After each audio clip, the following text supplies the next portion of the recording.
Welcome on in, everybody. Tobin here with you. Thanks for checking out the channel. What a day it is. What a day it is. One of those days where you go a little bit loony, right? There's so much stuff happening. So much stuff is flying around with NFL free agency.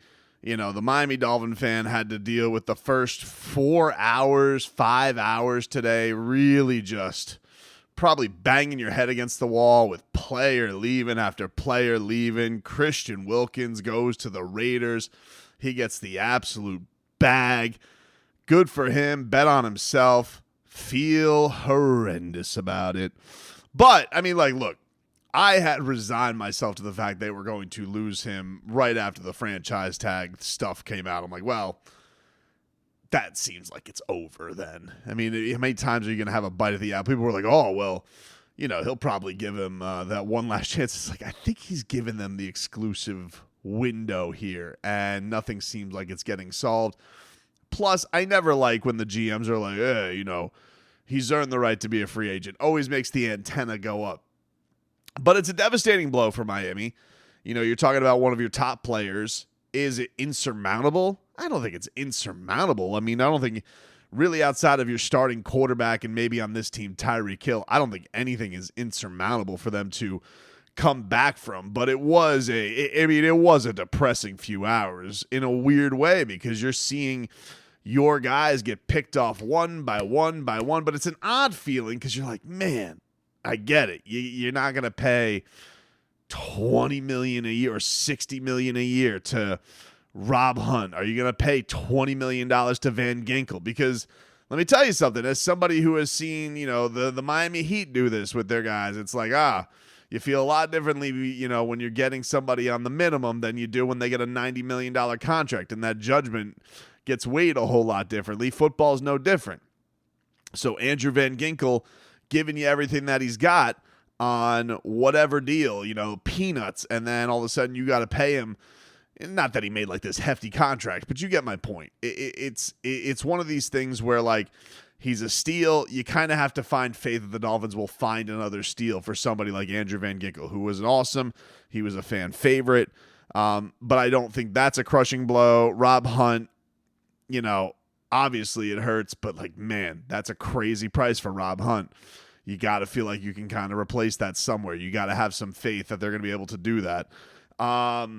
And then Brandon Jones, I wasn't sweating that. That dude injured more Dolphins than made big plays. So I wasn't really worried about Brandon Jones going anywhere. The Christian Wilkins thing got disappointing from the idea of you knew it was hitting to this crescendo and it really didn't feel like it ever had an ending. Like, you knew as soon as he hit this open market, he was going to get a crazy number, which I'm not saying he doesn't deserve. I obviously think the guy is worthy of top notch. He was, you know, I mean, the market dictated that. No, you know, minutes after free agency tampering opens, boom, he has this giant contract from the Raiders. He gets to go pair with Max Crosby, who you knew the Dolphins already had this respect for. Damn, they profiled a whole episode of Hard Knocks after him, and they weren't even the featured team.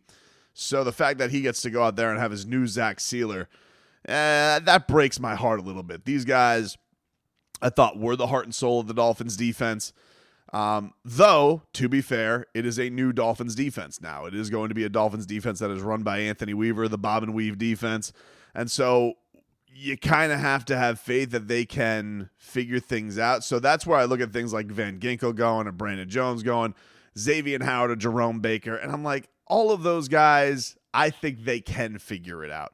Wilkins, I don't know how they're going to do it. I don't know. I can say that as of doing this at 8:30 p.m., I don't have the answers. If you've seen some of the other deals that have come in with the linebackers that they brought in a linebacker from the Browns, Anthony Walker on a 1-year deal, who my Browns insider, a.k.a. Leroy Horde, he was like, pretty good. It wasn't like, it didn't get like an overwhelming review from Leroy Horde, but it was a solid go for it. Now, the one that seems to be intriguing to everybody is the linebacker that they got from Seattle, Jordyn Brooks. And this is, you know, people will have their methods. People go to Pro Football Focus. They'll go to other metric people. They'll have a favorite insider that they go to. This is how old Tobes decides whether or not I should be excited about a free agent or not. I go to the other team's Twitter/Reddit. And I see how pissed is the fan base that they're losing this guy. I did that last year with David Long. I was like, I got to be honest with you. I don't know. I'm not. These are some positions, fans. If you're that in the woods and you know everybody and you're Chris Collinsworth, good for you. I'm not going to sit here and act like I'm watching every Seattle Seahawks game and I know all their linebacker play. But every fan base has a good idea pretty much of their whole roster. Like if you had the fan base's reaction to losing Christian Wilkins today, I think the Raiders fans are going to be pretty fired up. If you saw the reaction to Van Ginkel today, I think that the Minnesota Vikings fans are probably pretty fired up. If the Broncos fans were tuning in for Brandon Jones' reaction, they're probably like, I don't know. So that's one of my methods. When I go and I look, I'm like, let me go peruse the comments of what this fan base has to say about this guy. And then I'll look at some highlights and but I always want to know what is the immediate reaction of that fan base of losing that player. And I've had two different already occurrences with this. And with Jordyn Brooks, the Seahawks fan seems pretty friggin' pissed that they're losing him and losing him at a pretty decent deal. The Dolphins got him 3 years. It could be up to $10 million a year. And seem pretty excited about it. Awesome in coverage. Dolphins are going to revamp their linebacker core. As much as I think Jerome Baker got that respect by the end of last year, especially with the Hard Knocks featuring and him playing through the injury and playing his ass off, and he was a good, solid Dolphin. Not irreplaceable. Not irreplaceable, and especially with a new defensive coordinator, not something for me that I look and be like, all right, they can't. This is insurmountable. Because the word that was being used a lot in the afternoon when all of this stuff was happening, the Dolphins were making no moves, right? Dolphins are stagnant. They hadn't restructured any contracts, to which now they have. They've restructured Ramsey, Sealer. I'm escaping somebody, but they're now within cap compliance, right? I believe the only one I didn't see that was a little surprised as I do this is Tyreek Hill. But they have gotten within this. They've had they've had now some money to play with, and they've made a few significant moves where they brought in Jordyn Brooks. They bring in Anthony Walker on a 1-year deal, and now the Dolphins have signed up. That has kind of been the opposite reaction of this already, because I went right to Titans Twitter because I know what the Titans center is doing. No, I'm not gonna lie to you guys. I'm not gonna go do that. I'm not gonna sit here and be like, oh well, this is his grades, these are his, but I don't know. Now, trust Mike McDaniel. He seems like he's done a good job picking linemen, and when they had this with Connor Williams. Connor Williams was a guard coming here, and they made him a center. And that turned out to be a really successful move. So there's an element that I really just trust Mike McDaniel and his picks. And to be fair, with Aaron Brewer, it chose my birthday. So, you know what, dude? I just learned this going to your Wikipedia. So, Aaron, this is nothing personal. But looking at the first these are the first comments that I saw on Tennessee Titans Twitter about Aaron Brewer and his 3-year, $21 million deal. And the first comment, rest in peace to Tua's career. They could have given him $1 and he's still overpriced. One guy just goes, oof. One guy goes, LOL, bye. One guy goes, are the Dolphins insane? Holy overpay. Next guy, who goes by the name Dick Thunders. You got to trust a guy like that. As a Titans fan, I'm so happy he's gone. As a Bama fan, I feel awful for Tua. One dude named Dougie28 goes, I got to see the full details. No way any self-respecting GM would pay Aaron Brewer that much to get their QB killed. So, as I was saying, that doesn't make me feel too great. Now, maybe the Dolphins have better coaches. Maybe he'll end up being awesome. I don't really know. But way different than the Seahawks' reaction to Jordyn Brooks, where it was like, oh, we couldn't pay him that. I don't understand. I'm seriously quitting. Like, people are just like, the Seahawks fan was despondent with Brooks coming here. So, it was a tale of two days. It was a tale of two Reddits when it came to this stuff. But this has been an interesting day for sure. I think I weigh on mostly this is a bad day because you lose one of your best players. And essentially lost him for what, like a 3rd-round pick next year? Like, that just sucks. It just sucks to lose a guy like Christian Wilkins. It sucks to be this element of the game sucks with any type of sport with salary cap where you are successful at drafting guys and yet you can't keep them. It seems really dumb. But that's the NFL. They try and, make this exciting for everybody else. They're all getting each other's overpays. They're all getting, they got to move on and try and replace with the next product. But to me, there's only one guy I don't see the replacement plan for today with the Dolphins, where I'm like, I don't know what they're going to do yet. And then the other thing I think that freaked a lot of Dolphin fans out today, there was a report from Cameron Wolf from NFL Network. It does a tremendous job covering the team. And he had said that execs are looking at this as a, quote, reset year from the Miami Dolphins. And that was one thing where I was listening to that. And this was before the Jordyn Brooks stuff. This was before the Brewer signing. This is before like some of Chris Greer being allowed to go and spend a little cash because he got some freedom with the cap now. But that was the thing that had made me tweet out, the tweet that a lot of people just felt where I was just like, that Titans game. And the reason I felt that way, because it was misinterpreted by my buddy Mark Hochman, who was hosting at the time.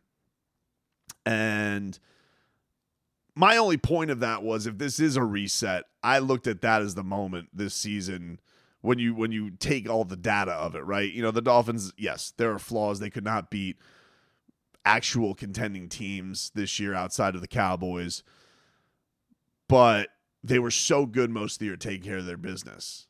And that was the time they couldn't against a team that was not good. And you had to really snatch defeat from the jaws of victory.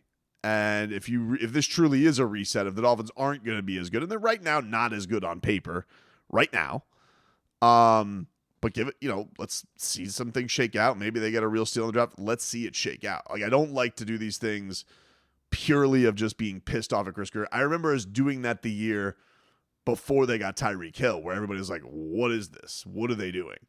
And then they got Tyreek Hill, Teron Armstead, and boom, it was a different summer. But when you hear reset, you're thinking to yourself, well, we're going to take a step back to get things better for years to come. And when I looked at this last Dolphins year and how stacked the team was, I'm like, man, before you have to pay your quarterback, this is the time to go win. And the Dolphins did have everything set up for themselves to do that and to do it with the easiest path possible. And they yacked.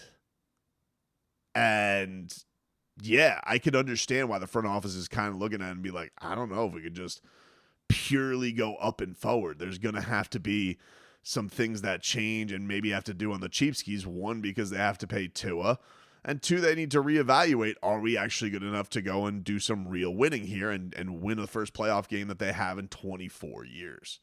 So reset definitely, I think, freaked a lot of people out. It definitely bummed me out.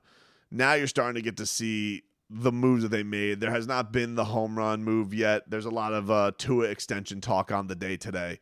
But all in all, the Dolphins, you're getting to see them start to get back to building some things on the defensive side of things. We know the one thing I'll say, listen, Aaron Brewer, Titans, Reddit, whatever the hell you say, there's no way this dude snaps as bad as Eichenberg, right? Like, I mean, I don't know. There's no way he snaps as bad as Eichenberg, and they can be as bad as Eichenberg, right? And then Eichenberg's probably going to get kicked over to guard or something like that. But as long as he's not snapping it to we can work some things out. I feel like we can work some things out. Maybe they kick him over to right guard and he feels comfy there and you can nestle him in there, right? And you got him and Austin Jackson. Rob Jones maybe takes one of those spots. Maybe they draft a guy. We'll see. But I look at all this and I'm thinking that, all right, it started off colossally bad. Sky is falling. Everybody freaking out. Take a deep breath. I still don't know what they're going to do with losing Christian Wilkins. I'm bummed out about it, but I have been bummed out about it since they didn't pay him last year. So I'm not as bummed out about it as the other people who I think are like freaking out over it, because I was already at the acceptance part of this. I was already just like, you know what? They're not going to bring him back. We knew this was going to happen. I knew as I was doing the show today with Leroy, because Leroy loves Christian Wilkins. And I've never heard he's very mad at Chris Greer. My boy, he's not happy. He is not happy with this. But as Tyreek Hill brings some sanity to it, he's right, and he goes, I know Chris Greer is in his bag secretly right now, so I'm not tripping. I'm trying to be that right now. I'm trying not to get crazy about it because similar to when he let now different circumstances, assets, payroll, didn't pay a quarterback. Different. I'm not saying that he's got a Tyreek Hill rabbit in his hat, but I'm going to let this play out a little bit before I go full colossal freak out on everything. Be mad that you lost a lot of good players that you like. Be reasonably reactionary towards the players who you don't really care about that much. You're just upset that it's accumulating and being more players and not thinking that they can replace those players. And as far as this being the idea that this is going to be a reset, I don't know how much the owner's going to go for that. I don't. Maybe he's old as hell. He spends a lot of money. You're going to give him restructure checks that he's going to. I don't really fully buy that. I think it's maybe just like maybe they just got to pivot and go in some different, cheaper direction. But that happens. You got to find some bar. Look at Van Ginkel. Van Ginkel was one of the Dolphins' best players. It was the end of. Yes, he was your own guy, so you knew him. But the Dolphins almost let him walk, and that old curmudgeon bastard was the one who convinced him to come back and ended up being one of your best players. So they're going to need a little bit of that for sure from all types of guys, and especially with the idea that two of your top pass rushers are not going to be ready at the start of this thing. But let's see how they craft this thing out. It is a little before 9 as I finish up this video, and I'm sure there's going to be some more action to get to, and we'll try and keep track of that too.